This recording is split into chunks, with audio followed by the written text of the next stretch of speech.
Amén. Pues, amada iglesia, le damos muchas gracias al Señor, y hasta aquí nos ha ayudado el Señor, ¿verdad, hermanos? Esta semana ya nos estaba peseteando, pero pues el Señor nos permitió seguir, ¿verdad? Gracias a Dios que estamos bien, ¿verdad? Dentro de todos los achaques. Levanten la mano los de 40 y más, ¿verdad que ya se siente diferente? Cualquier dolorcito, hermano. Cualquier dolorcito, hermano, ya se siente diferente. Pero bueno, hermano, gracias a Dios, estoy jugando, no fue algo serio, o no sé, cómo es el Señor, nos sana y nos dice nada, ¿verdad? Pero gracias por sus oraciones. Unos oraron para que ya el Señor me recogiera, ¿verdad? Otros para que, ¿verdad?, aquí estuviera otro rato. Así que gracias, hermano, porque todos un día me va a recoger el Señor, ¿verdad? Qué bueno, pero qué bueno que ya no es el otro Señor, ¿verdad? Con ese minúscula. Ahora, si nos vamos a gozarnos, ¿sí o no? Yo me acuerdo de mi tío Miyagi y digo, no, hombre, gloria a Dios. Ahorita mi tío está danzando, ¿verdad? Estoy contento de que se haya ido con él, ¿verdad? Así que, ¿cuántos se quieren ir con el Señor? A ver, saca la 45 espiritual ahorita. No, hermano, no crean. Todos le tenemos miedo a la muerte, es algo natural. Pero hay un consuelo de que, bueno, Señor, si ya es el tiempo, adelante. Pero a lo mejor el Señor algunos nos quiere dejar más años para formar carácter en ustedes, ¿verdad? Anda por ahí un hermano, no sé si es primo, tío, que es el forjador de cristianos. Ese rollo te forja desde el principio a fin. En serio, no era. Sales con, ¿cómo se llama? Divinidad del discipulado con ese rollo. 2 semanas tienes para salir como el apóstol Pablo, ¿verdad? Luego les paso el dato. Ok, ya, ahora sí, hermano. Se les bendiga, entonces, para que los hermanos se rían un poco porque se quedaron muy descalabrados. Ok, curso bíblico de la historia de la iglesia cristiana, tema número 11. Fíjense el título. Yo sé que está raro, pero son términos que tengo que usar y ahorita los voy a explicar. La Trinidad, ya sabemos qué es. La Trinidad, el monarquianismo. El monarquianismo. Vamos a ver eso. Miren, hermano, como hemos estado viendo la historia de la historia cristiana, ya vemos de las persecuciones, al final de cuentas iban al último bajando, que fue una de las primeras armas en contra de la iglesia, algo muy fuerte. Pero también empezamos a ver acerca de los problemas con la formación del canon del Nuevo Testamento, pero de ahí entramos también al gnosticismo y empezamos a hablar de ese tipo de herejías, pero la iglesia, hermano, solamente estaba iniciando por enfrentar, ¿verdad?, una de las peores olas, ¿verdad?, de los enemigos de Cristo. Así se le denominó, hermano. A los que no aceptaban la Trinidad se les denominó como los enemigos de Cristo. Fíjense nada más. Entonces, una de las discusiones más fuertes que estuvo y desviaciones teológicas, ¿verdad?, después de lo del canon del Nuevo Testamento, tenía que ver con la Trinidad, ¿verdad? Una vez más, entendemos que ya en esta etapa no se habían extinguido, pero las persecuciones comenzaron a disminuir. Entendimos, ¿verdad?, el edicto de Milán, de Constantino, todo eso, ¿verdad?, que usted ya se lo sabe de memoria, ¿verdad? Yo no. Bueno, entonces ya todo eso fue bajando, ¿verdad? Y los cristianos enfrentaron otros retos. ¿Saben por qué Dios permite que en todas las épocas el cristiano enfrente retos? Para que no se conforme. Yo no tengo duda que atrás de toda esta ideología de género está el permiso de Dios. No que Él avale, pero el permiso sí, para que sus hijos se capaciten, estudien y enseñen. ¿Por qué creen que Dios envió la persecución? Porque el cristiano no salía, se quedó en Jerusalén, ¿sí o no? Entonces, el Señor va a mandar esto para que la iglesia se prepare. ¿Y sabe qué? Hay algo que a mí me llama mucho la atención, que cada vez se están levantando personas en contra del cristianismo, pero más capacitadas, hermano, estudiadas, que no les avientas un aleluya y caen rendidos, no. Personas que te pueden hacer, sin no dudar, meterte en problemas si no estudias. Por eso, hermanos, es muy importante este curso que estamos viendo. No lo vamos a grabar, yo no me lo voy a grabar, pero sí me voy a quedar con las cosas más importantes. Apuntarlo, ¿verdad? ¿Traen cuaderno? Gloria a Dios. Entonces tienen buena memoria, ¿verdad? Todos se lo graban. Bueno, entonces miren en su casa y lo vuelven a ver, ¿verdad? Pero de esa manera nosotros tenemos que estar preparados para presentar defensa, ¿sí o no? Pero de la manera correcta, hermanos. Como le dijo Pablo a Timoteo, con toda paciencia y enseñanza, ¿verdad? ¿Ok? Bueno, rápidamente, ¿qué significa la palabra monarquianismo? Significa el gobierno de uno, así de una manera bien sencilla. El gobierno de uno, si usted busca, se van a encontrar muchos, no, ¿qué significa? Que no, así sencillo es el gobierno de uno, ¿ok? Uno solo gobierno. Ok, muy bien. Bueno, una de las cuestiones teológicas más importantes de las que la iglesia se estaba enfrentando, a la iglesia primitiva, era esta: ¿quién era Jesús? ¿Y cuál era su relación con Dios el Padre? Quiero que entiendan eso, hermanos. Miren, tenemos que situarnos en ese momento. Hermanos, todavía no tenían todo el conocimiento.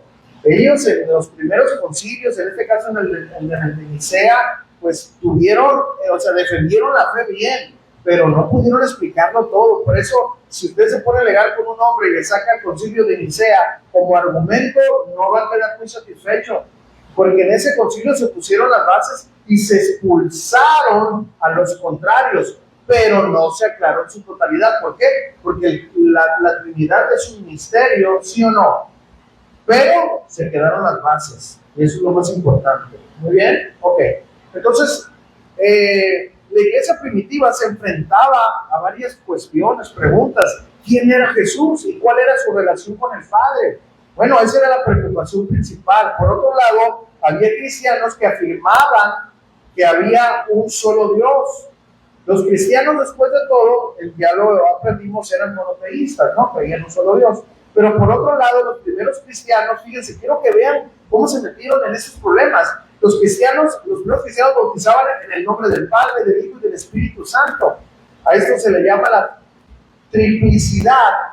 ¿Okay? Entonces, imagínense a lo que se enfrentaban. ¿Por qué bautizas en tres nombres? Estaba fuerte, hermano. Bueno, siempre ha habido quienes han tenido verdaderas dudas sobre el trinitarismo, ¿verdad? Hay un hombre, fíjense, muy sarcástico, Thomas Jefferson, que dijo esto de una manera sarcástica. Le llamaba la incomprensible jerga, ¿verdad? Jerga es una palabra que se usa como decir algo, una palabra común, ¿verdad? Una frase común de la aritmética trinitaria. Decía, en ninguna suma, en ninguna restra te va a decir uno y uno, ¿verdad? Son tres, pero son uno. O es uno o son tres, y se burlaba, ¿no? Pero lo que no entendía este hombre es que nosotros no estamos haciendo cuentas. Estamos hablando del Dios verdadero, ¿verdad? Que ha querido revelarse de esa manera, porque Dios es incomprensible en su totalidad. No lo podemos conocer totalmente, hermano. No aún. ¿Ok? Entonces, tenemos que partir de eso, hermanos. Nuestros hermanos estaban pasando momentos difíciles. Ahorita usted descarga todo lo que quiera la Trinidad, pero en ese entonces nada. Pero recuerde lo que siempre han estado. ¿Quién? El Espíritu Santo, hermano. Y ese siempre nos da la verdad. ¿Ok? Entonces, vamos a ver lo que estaba pasando ahí. Bueno, en la historia de la iglesia hay una especie de dos épocas en las que se formularon algunas principales doctrinas teológicas, ¿verdad? Ciertamente la primera en el siglo, ¿verdad?, XVI, en la Reforma, ¿verdad?, fue un punto muy importante en el que la iglesia define algunas de sus enseñanzas claves que ya tenemos. Pero la otra, hermanos, es a principios del siglo IV y a mediados del siglo V. Aquí es donde se convocaron los concilios ecuménicos de la iglesia para resolver algunas de estas cuestiones fundamentales, ¿verdad? Ahora, que los cristianos tienen el canon del Nuevo Testamento y que están cada vez más libres de la persecución, pues tienen más tiempo de estudiar. Porque imagínense lo difícil que era estar en persecución, estar estudiando, era difícil. Ahorita ya ellos agarraron un poquito de respiro. Bueno, cuando se escuchaba la palabra ecuménico, algunas personas tienen una respuesta negativa, ¿verdad? Pero en el siglo IV y V esta palabra no tenía ninguna carga, ningún algo así, nada más era universal. ¿Okay? De hecho, ese es el significado, pero ahorita ecuménico ya se entiende como que todas las doctrinas, sean buenas o malas, se juntan en una, pero en sí, el propósito de esta palabra ecuménico, ¿verdad? Es universal, en aquel entonces universal, porque todos conciliaban, pero en la verdad. ¿Okay? Y ahí más adelante se denominó lo que fue, que se le cambió a católico, pero luego vamos a ver eso. ¿Okay? Bueno, la idea era que los concilios ecuménicos o universales, ¿verdad?, representaban a toda la iglesia cristiana. Algunos de los primeros, ¿verdad?, adelantos trinitarios, ¿verdad?, o avances trinitarios, la verdad no son, como lo dije, lo mejor que nosotros quisiéramos, ¿verdad? Pero tenemos que tener en cuenta que ellos estaban, ¿verdad?, en un momento duro, difícil, y que apenas estaban aprendiendo, esa es la verdad, ¿verdad? Y bueno, ellos tenían que explicar la relación entre el Padre y el Hijo, y eso no es fácil de explicar, hermano. Es más, aún ahora, aunque yo lo pueda decir, no es sencillo, ¿verdad? Entonces, las primeras formas en que la iglesia primitiva llegó a tratar esta cuestión tan difícil de la relación del Padre con el Hijo, viene, ¿verdad?, bajo esta frase, ¿verdad?, de monarquianismo, que simplemente significa gobierno de uno. Esto fue, ¿verdad?, absorbido o acuñado por primera vez por Tertuliano, ¿verdad?, padre de la iglesia, a principios del siglo III. Esto es lo que los modernos llamarían algo así como unitarianismo, ¿verdad?, que hace hincapié en la unidad absoluta de Dios. ¿Okay? Ahora, fíjense, hay dos tipos, y es muy importante entender esto, hay dos tipos de monarquianismo, hay dos tipos, ¿verdad? En la iglesia primitiva, el primero se le denominó monarquianismo dinámico. Y luego usted va a pensar que dinámico, porque anda, no. Fíjense, eso se refiere a la idea de que el Dios único otorgó un poder sobrenatural, dunamis, y ahí viene esto, a este hombre piadoso Jesús. ¿Ok? Fíjense, una de las primeras formas de monarquismo dinámico fue defendida por un hombre llamado Teodoto en Roma. Esto fue a principios del siglo III, ¿verdad? Él sostenía que Jesús, escuchen, había nacido de una virgen, pero que era un simple hombre. Argumentó que Jesús era un hombre muy piadoso, de hecho, el hombre más piadoso que jamás haya existido. Sostiene, fíjese la argumentación de él, que en el bautizo de Jesús, Dios otorgó dunamis, o su poder, al hombre Jesús como recompensa por su piedad. Y este dunamis, o poder, dio a Jesús la capacidad de realizar milagros. Esto es claramente un poder derivado, y según este punto de vista, Jesús, en el mejor de los casos, es una persona, ¿verdad?, semidivina, para que me entiendan. Entonces, fíjense, hermanos, aunque todavía no tenían todo el conocimiento, la iglesia lo excomulgó, ¿verdad? Porque sus puntos de vista fueron, según ellos, ¿verdad?, inadecuados. ¿Ok? Otro, hermanos, promotor del monarquianismo dinámico fue un hombre llamado Pablo de Samosata. Era un obispo cristiano muy prominente. Era el obispo de Antioquía, uno de los obispos más importantes del mundo cristiano de esa época, hermanos. Escuchen eso. Pablo, o sea, Pablo había sido anteriormente un diplomático de alto rango, consejero de la reina Zenobia en la actual zona de Siria. Fue nombrado obispo en el año 260 después de Cristo. Este hombre llamado Pablo, ¿verdad? Con una forma más desarrollada, porque era un hombre muy ético, ¿verdad? Muy letrado. Al igual que Teodoto, decía que Jesús había nacido milagrosamente de una virgen, fíjense, pero que era un simple mortal, un simple hombre al que Dios otorgó un estatus y un poder divino. Bueno, como resultado, Pablo dice que Jesús tenía tanto el logos, o la palabra, como la sabiduría de Dios en él. Otra palabra, probablemente una palabra más útil para el monarquianismo dinámico de lo que estamos hablando, es lo que comúnmente se le llama adopcionismo. ¿Okay? Eso significa simplemente que Dios es el único Dios verdadero, y escuchen, aquí viene, y adoptó al hombre Jesús y luego lo exaltó y le concedió estatus divino. Miren, hermanos, yo quiero que ustedes vayan viendo cómo estas sí, no rebajan a Jesús a primera instancia si no lo mastican, y en aquel entonces era más difícil. ¿Sí se dan cuenta?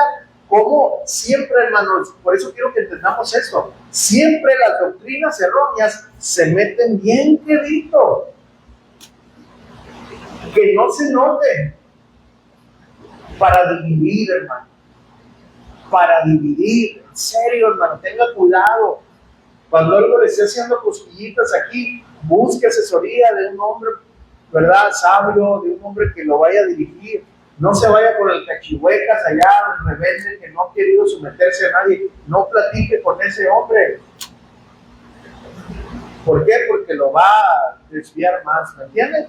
Tienen que entender eso, hermanos. Las detracciones de las doctrinas siempre se meten bien suavecito. No tiene de malo, hay que volver a las raíces hebreas, ¿no? Al cabo, yo quiero conocer el poder que sintieron. Hermano, yo no necesito conocer eso porque el poder del Espíritu Santo está en mí, ¿sí o no? No, pero ¿qué nos haría mejor que entendiéramos lo que significaba las fiestas? No, es bueno que lo entiendas, pero de nada, es provechoso ya, ¿sí o no? ¿Y qué pasaría si un día me aviento un sabadito? O sea, viernes a las 6 de la tarde y termino sábado a las 6 de la tarde. Bueno, pues yo mejor te digo que avientes de lunes a domingo. Conságrate todos los días. ¿Sí me entienden? Entonces se empiezan a meter. Por eso, hermano, esto que estoy diciendo ahorita no parece muy fuerte, ¿verdad? Pero se va metiendo poco a poco. ¿Ok?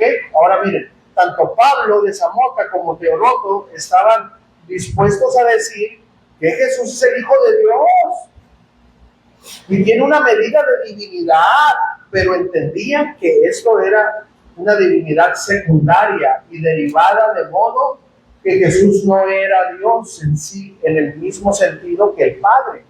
Aunque Pablo, ¿verdad?, de Zamota, era el obispo de Antioquía, o sea, un hombre prominente, hermano.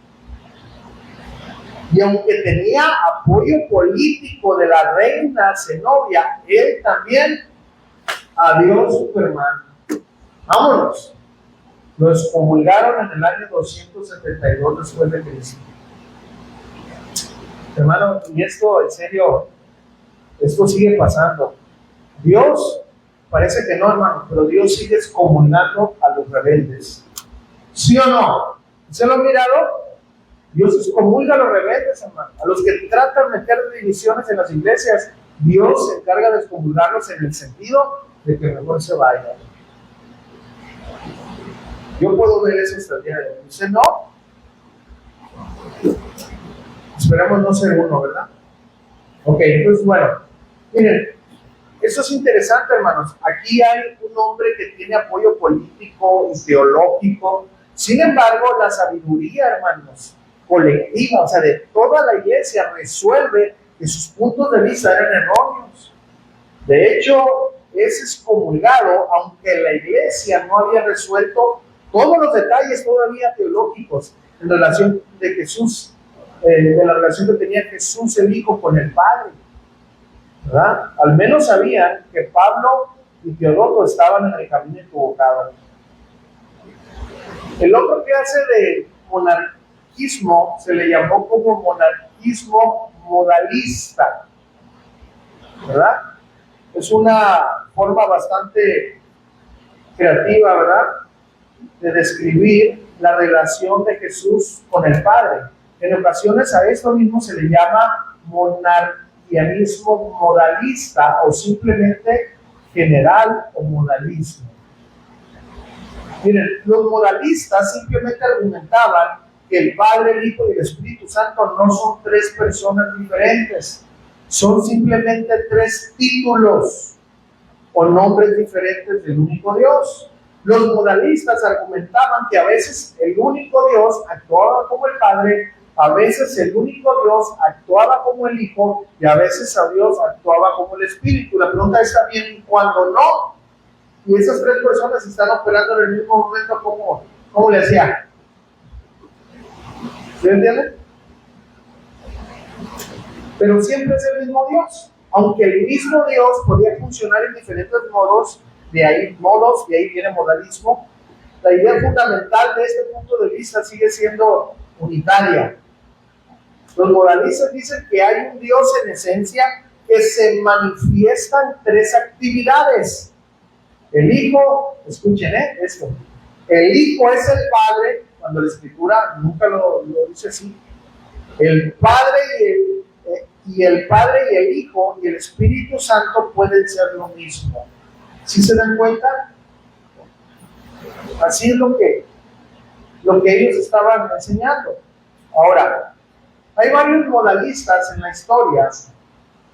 Estaba Noeto de Esmirna, y el más famoso de todos es probablemente Sevelio. ¿Okay? Sevelio de todos es probablemente el más particular. Y ¿verdad?, sostiene, ¿verdad?, que hay un Dios unificado que se mantiene como Padre en la creación, como Hijo en la redención y la encarnación, como Espíritu Santo en la regeneración y la santificación. Por lo tanto, un Dios, tres actividades. Eso era lo que decía Sevelio. Es el más reconocido.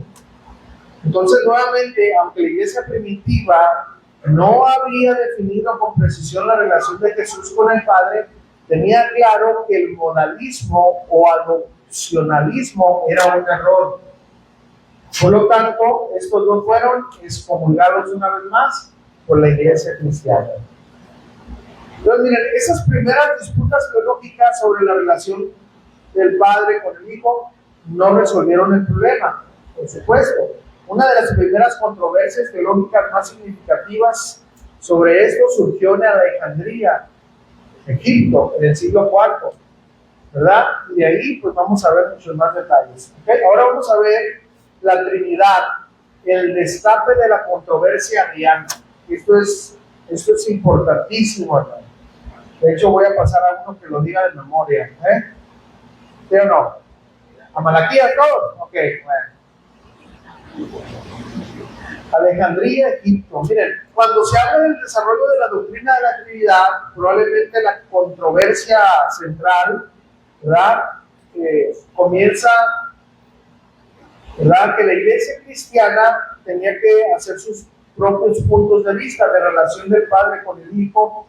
En particular, esto surge en Alejandría, Egipto, uno de los focos de debate teológico, ¿verdad?, de la iglesia primitiva.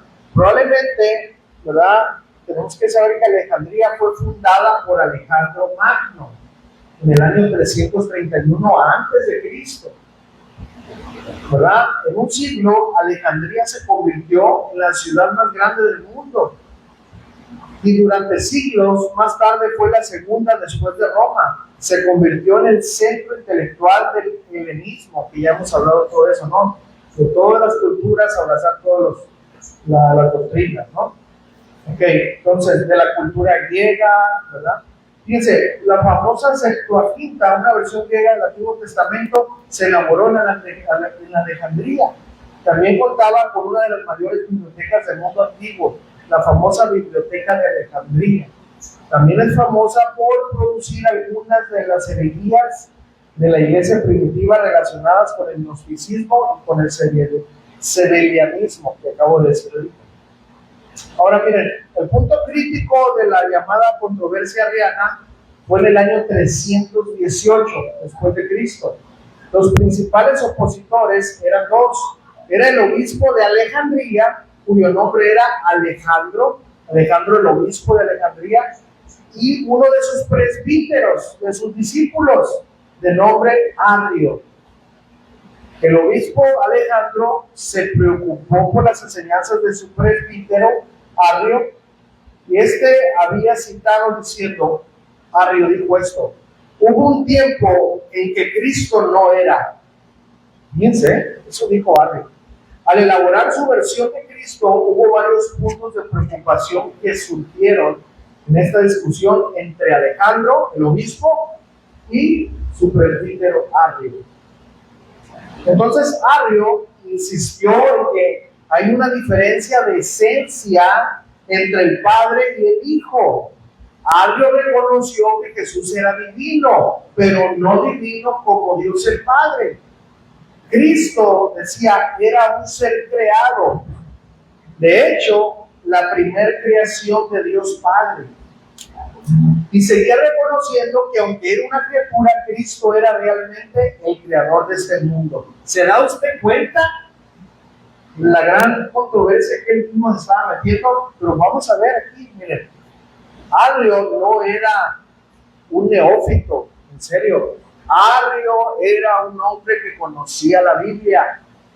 Fíjense, Arrio citó las escrituras apoyando su punto de vista, por ejemplo, en Colosenses 1, 15, 16, ¿verdad? No vamos a leerlo todo, pero él es la imagen del Dios invisible, ¿verdad? Y aquí está la parte en la que él dijo, ¿verdad? El primogénito de toda creación, ahí está, ¿qué?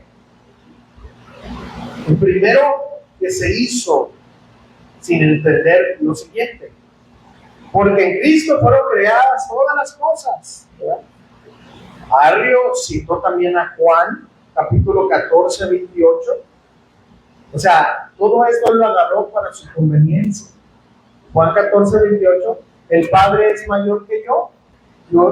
Así que dice claramente el texto bíblico, ¿verdad? Entonces, ahí está la relación entre Jesús y el Padre, era lo que él decía. Bueno, el obispo Alejandro encontró estas opiniones no aceptadas o inaceptables y convocó en Alejandría a más de 100 obispos de todo el norte de África, aproximadamente en el 321 después de Cristo, para decidir si las opiniones de Arrio eran aceptables o no. Después de revisar las enseñanzas de Arrio, el concilio concluyó que no eran aceptadas, ¿verdad? Y fue quitado de su puesto como presbítero y luego excomulgado. ¿Sí saben todos que es excomulgado, verdad? Expulsado de la iglesia, ya no podía entrar a la iglesia. ¿Eh? Ahora, fíjense, cuando Alejandro finalmente actuó contra Arrio, tristemente Arrio ya había esparcido su veneno, pues. Ya había esparcido su doctrina y ya había metido duda en mucha gente y había acuñado, ¿verdad?, un cúmulo de seguidores. Escuchen estos, entre ellos varios obispos prominentes apoyaban a Arrio. Por ejemplo, el obispo de Cesarea, el obispo de Constantinopla, el obispo de Antioquía, el obispo de Nicomedia. Todos estos obispos tan prominentes apoyaban el punto de vista de Arrio. Hágame usted el sanjudísimo favor. La controversia entonces, hermanos, se fue hasta el tope. Así como cuando el pastor llama a la oficina. Bueno, ya hay oficina, pero llama al cuartito, ¿verdad? A pesar de que Arrio ya había sido excomulgado, la controversia se intensificó. ¿Saben hasta qué punto, hermanos? Hasta que la iglesia cristiana estuvo a punto de dividirse. La que estaba al norte de África. ¿En serio, hermano? Por eso le digo, una doctrina errónea divide iglesias, hermano. Tenemos que tener cuidado de defender las verdades de la Biblia. Ahora miren, en este punto entró aquí Constantino, intervino y tomó una medida sin precedentes. El emperador, ¿verdad? Él, la verdad, todavía no hay algo así como, no podemos afirmar que había sido nacido de nuevo, no podemos afirmar eso, sinceramente.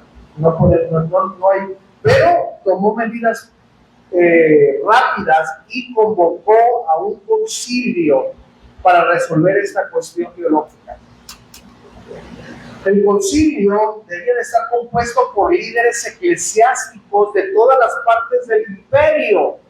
Así que convocó el primer concilio ecuménico o universal de la historia para reunirse en Nicea en el año 325 después de Cristo.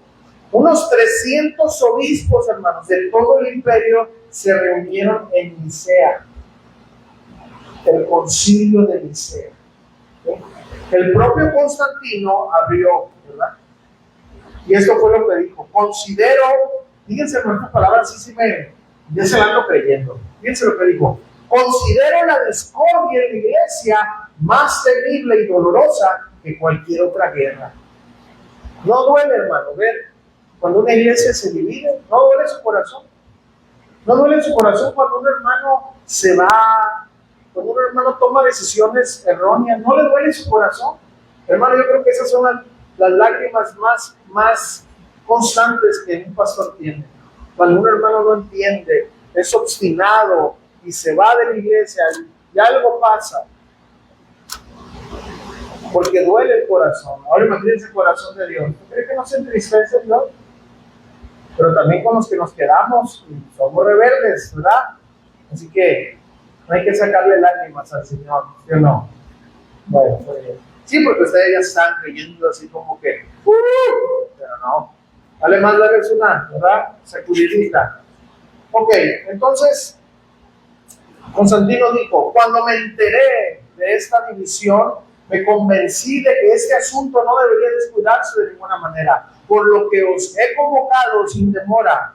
Sin embargo, solo sentiré cumplido, seguía diciendo Constantino, mi deseo cuando vea las mentes de todos unidas en armonía pacífica, que tú, como ungido de Dios, debes predicar a los demás. Tenía algo, ¿verdad? Estaba como camuflajeado. Entonces, miren, independientemente de las preocupaciones genuinas, porque recuerden que Constantino era político, entonces, pues no sabemos, ¿verdad?